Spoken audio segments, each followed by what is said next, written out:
Hi, do you want to see a macro analysis on the world markets? Do you want to see where Bitcoin's going, the NASDAQ, the S&P futures, what stocks are going to pop when the NASDAQ moves, and what's happening to the S&P futures? They move the markets. Do you want to see what's happening to gold and Ethereum? Let's break it down. Bitcoin dominance, the total market caps of crypto, and more. I'm going to do that for you today. We're going to jump on in so you can get a handle of what's happening in the world markets through my channel. Let's take a look right now. I've been analyzing the markets for over 10 years with technical analysis, and I've been trading for over 20. I can show you so much information that'll blow your mind. Let's have some fun right away.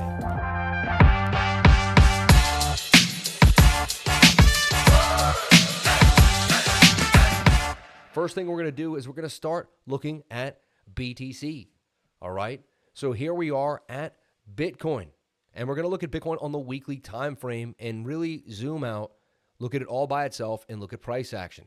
The one thing that everyone is talking about is, if we kind of look at the indicators for a split second, we do have some bearish divergence on the weekly RSI. However, I could say, it was here that was the divergence. It already occurred.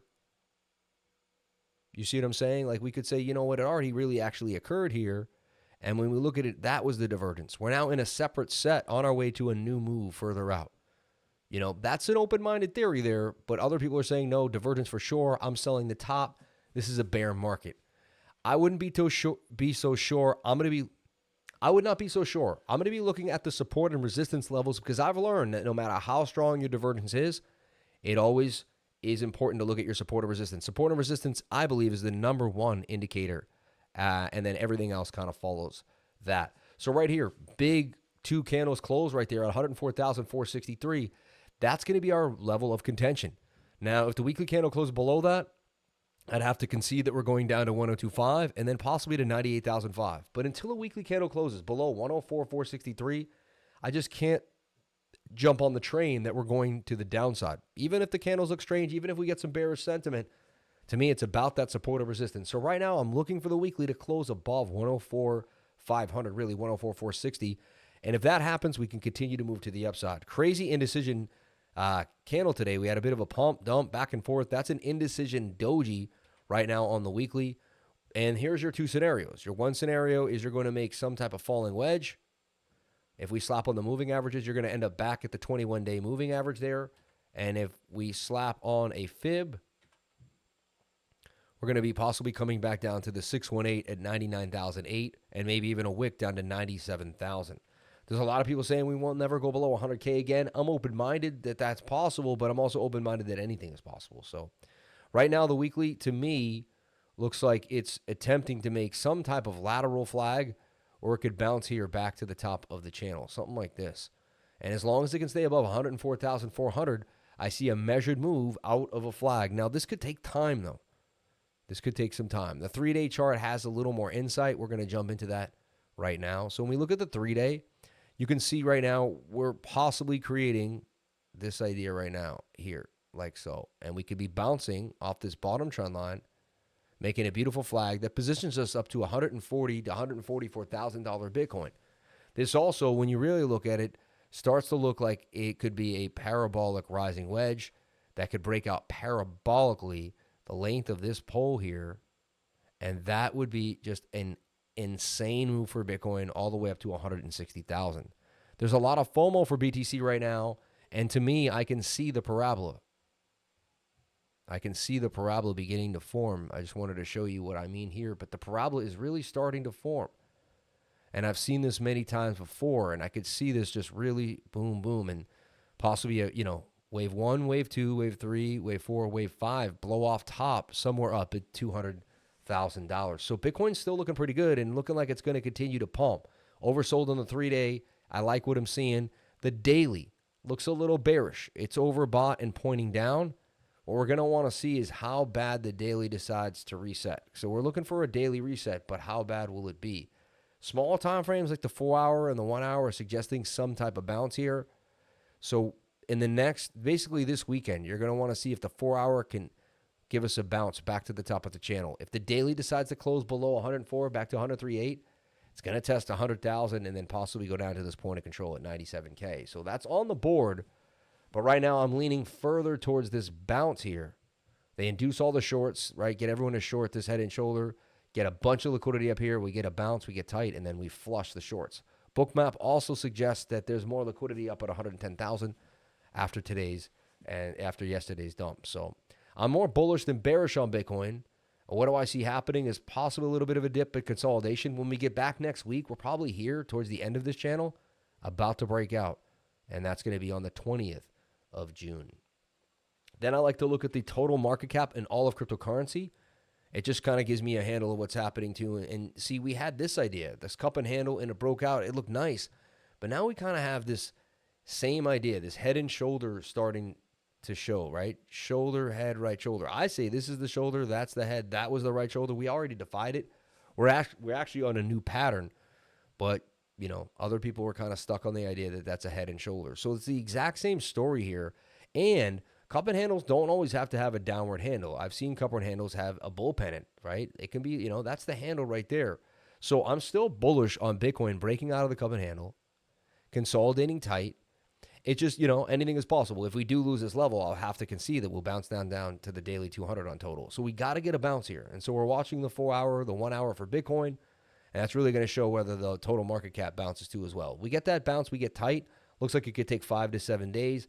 Then we get the breakout. And the measured move takes us to $4.67 trillion. I mean, that would be a huge move.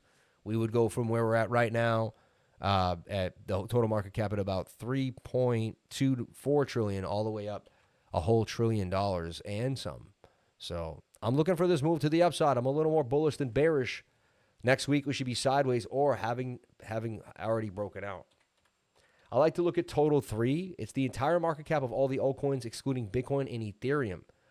It was doing exactly the same as you know, Bitcoin and stuff, but look, this kind of has it's got below the 200 moving average. So the altcoins look good. They had a bit of a pump. They had this cup and handle. Now I just feel like the handle is just extended. It's just taking a little more time. They're ranging inside of this region, but only a matter of time till altcoins begin to break out. If Bitcoin gets that bigger move, altcoins will pump. They will go higher. They will get, you know, their value in Bitcoin will increase. I see this as a cup and handle, even though they're really toying with us. They keep thinking it's about to let go and not. Let this, you know, basically consolidate. I would be DCAing into altcoins anytime in this area and just waiting to sell off when we get to that $1.18 trillion level on the next big run. And that's just kind of how it is. So I'm looking for this cup and handle to break out. By next week, though, altcoins don't look as robust as Bitcoin. Looks like they kind of will be coming sideways or mainly barely just trying to jump on out of here. So they don't look amazing right now, I got to tell you. And with that, we're going to take a look at Bitcoin dominance. If Bitcoin dominance is going to let go, then it could be good for the altcoins. And it did look like it was going to let go, but then no, right? It switched right back up. So Bitcoin dominance was in a bear flag. Looked like things could go our way, and then we took the tumble. When the markets tumble, people run back into Bitcoin because they lose less money when Bitcoin dumps than when they're in an altcoin, right? This tells me that it's Bitcoin season yet again. It's time for Bitcoin to rip. And this is what I originally said, but then we did make that bear flag. Right now, Bitcoin dominance about to pump, and it tells me that Bitcoin's about to rip and go further to the upside. So it tells you to watch your altcoins. It's not altcoin season. And again, I made so much on Bitcoin DCAing the last 2 years, and I kept saying Bitcoin, Bitcoin, Bitcoin. It kind of took away that you know, the allure of alt season, but it is coming. And I still truly believe in RWA, in gaming. There's going to be a surge in cryptocurrency. I don't know what's taken so long, but over time, it will be the future. And so just pay attention there. Again, I'm not a financial advisor, but that's how I look at it. I take a look at Tether dominance. That's trying to spike, but now spike up with like a bearish retest. So what we want is we want to see this dumping. We don't want to see this pumping with Bitcoin dominance. We want to see this dumping with Bitcoin. You know, basically, we want to see this go down the tube. So we want to see this turn into a bear flag and continue down. It looks like it will. This also suggests that Bitcoin's going to go on a pretty big tear. So you're going to get more sideways here, possibly the next few days. And then this collapses to the downside. So I want this tool here. You're going to go more sideways last few days, and then this collapses to the downside, setting up for that big move for Bitcoin. And, you know, so this is telling me, I don't know, 4 or 5 days from now, Bitcoin goes on a massive tear back to 110, maybe possibly to the all-time high. And when we're back next week, this could be starting to fall out of the pattern or just beginning its descent on the macro analysis. So I love that. Everything looking pretty sweet. Let's take a look at gold. Gold had a huge pump yesterday, right, when the markets took a bit of a dump, and I see it continuing. I see gold in this flag. I've actually had this trade open for gold. I see this about to pump. One of the last chances before gold breaks out of a beautiful bull pennant. So gold about to head to its first target there at, what do I have it scheduled at there? At 37.10, and then I see a bigger target all the way up to $4,000 an ounce. I see gold about to take off, and it's up from the first entry we gave you on the last macro analysis. Shoulder, head, right shoulder. This is spot on.